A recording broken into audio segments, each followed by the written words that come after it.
Sot, Ministri i Energjisë dhe Industrisë i Shqipërisë, Damian Gjiknuri, inspektoi në terren punimet që po bëhen për ndërtimin e linjës transmetimit të energjisë 400 kV Shqipëri-Kosovë, një projekt i rëndësishëm për energjetikën e dy vendeve.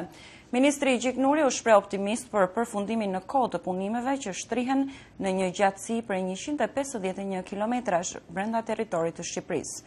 Korespondenti i Zërit Amerikës Plum Sulo përgatiti kronikën. Ministri i Energjisë dhe Industrisë Damian Gjiknuri inspektoi sot në mesditë ecurinë e punimeve për ndërtimin e linjës së re të transmetimit të energjisë 400 kV që do të lidhë Shqipërinë me Kosovën.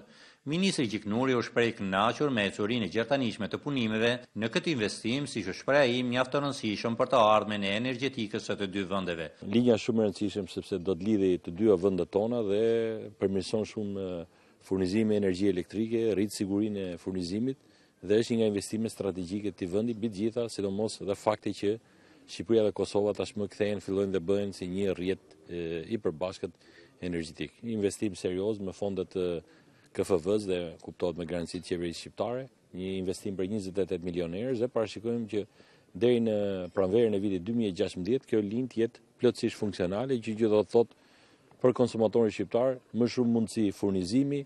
Ndërkohë administratori e operatorit të sistemit të transmetimit të energjisë, Angel Zeqo, tha se punimet po esin sipas parashikimeve në kontratë, gjë që bën të mundur përfundimin e projektit në vitin 2016.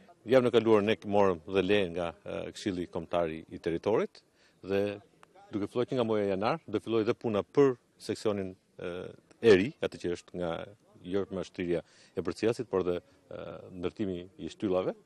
Dhe e gjitha po shkon sipas grafikut që ne kemi pasur që nga fillimi me kontraktorin, dhe kontrata është bërë efektive në prill të vitit 2014, është 24 muaj dhe do mbarojë në fund të prillit të vitit 2016. Gjithçka po shkon sipas planit. Administratori i sistemit të transmetimit të energjisë bëri të ditur se situata hidroenergjetike në Shqipëri është e kënaqshme dhe si gjatë ditëve të fundit për shkak të masave të marra ka patur paksim të humbjeve të energjisë. Situata shumë e mirë.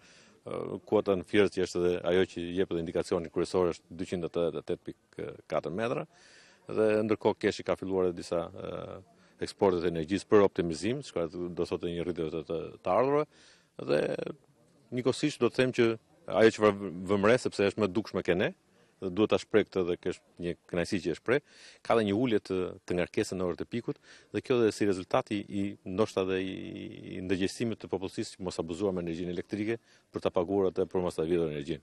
Ka një ulje në orët e pikut me rreth 100-150 mega, çfarë nuk ka qenë asnjëherë s'ka ndodhur më para kjo gjë. Çfarë do thotë një ulje të humjeve, çka do thotë një rezervë më e madhe energjetike për të ardhmen. Gjatësia e përgjithshme e trasesë së linjës 400 kV Shqipëri-Kosovë do të jetë 241 km, nga të cilat 151 km do të kalojnë përmes territorit të Shqipërisë deri në morinë të Kuksit.